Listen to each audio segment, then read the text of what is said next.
I thought maybe this was a okay time to talk about hoarding expensive art supplies that you're too afraid to use. I think we all kind of have them.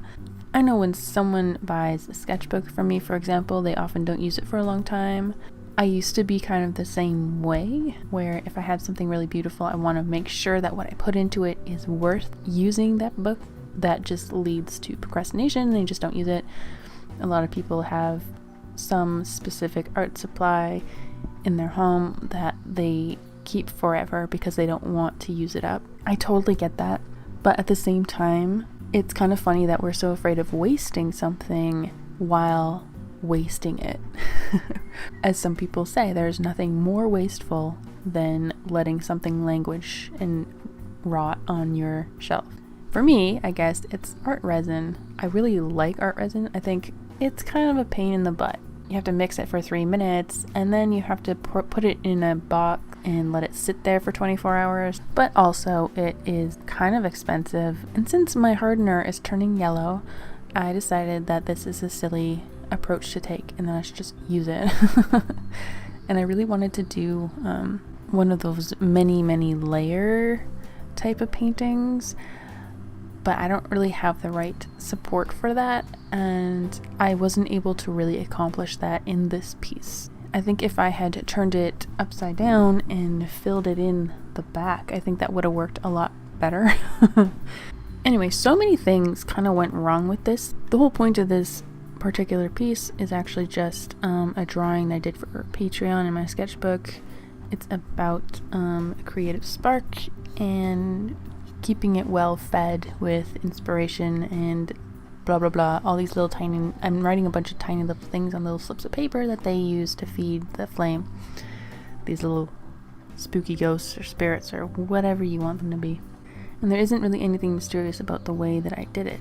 I did the ghosts on paper with watercolor so that I could still have a watercolor look on a board that is covered with acrylic gouache, right?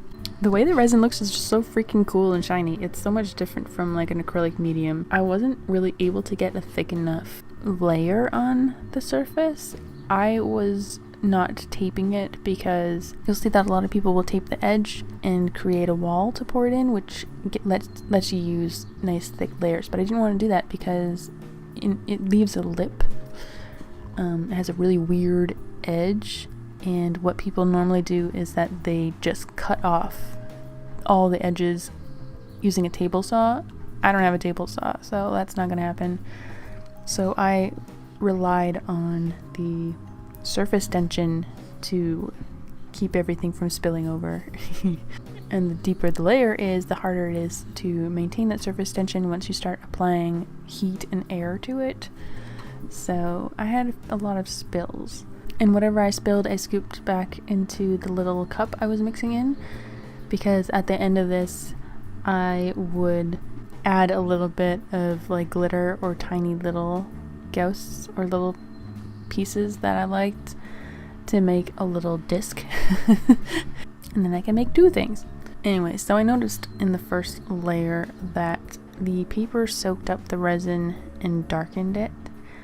I didn't notice this until I put the new layer over top of them, and so I decided to try protecting the paper by coating it with Mod Podge first. You'll also notice that I'm not really sanding between layers, even though you're kind of supposed to, and I'm also not using any safety equipment. A responsible person would be using gloves, because when you get it on your skin, it is really sticky, really uncomfortable, and in some cases it starts burning. It also smells really bad, but we have the window open. Keep that kind of stuff in mind, obviously. So I noticed that the Mod Podge didn't entirely work. It kind of worked. The resin kind of soaked up underneath through the very edges, made it more splotchy, which I thought was even worse than the first layer. All ghosts after that were pretty much coated to death with Mod Podge. I did front and back, and then I did all the little edges, and then and only then were they protected from the resin and from patchy discoloration. Every layer takes a day. I put it in a box, but the lid stuck to it. It ripped my ghost's forehead off. I just made one little ghost to cover his forehead. I decided to try out this paper glaze, another product that I don't really use that often. It's not nearly as smooth or glassine. This whole painting is just made with things that I've just been sitting on and saving and hoarding. This wood piece I was saving for something really great. The resin I was saving for that wood piece. The glitter Mod Podge, this crystal glaze stuff. But overall, I really like this piece. I really, really love how this turned out. It looks cool. It feels cool. So yeah, if you're stuck at home and you're having difficulty, like me, dealing with the sudden reduced number of coping skills, spoil yourself, use that expensive thing that you're hoarding.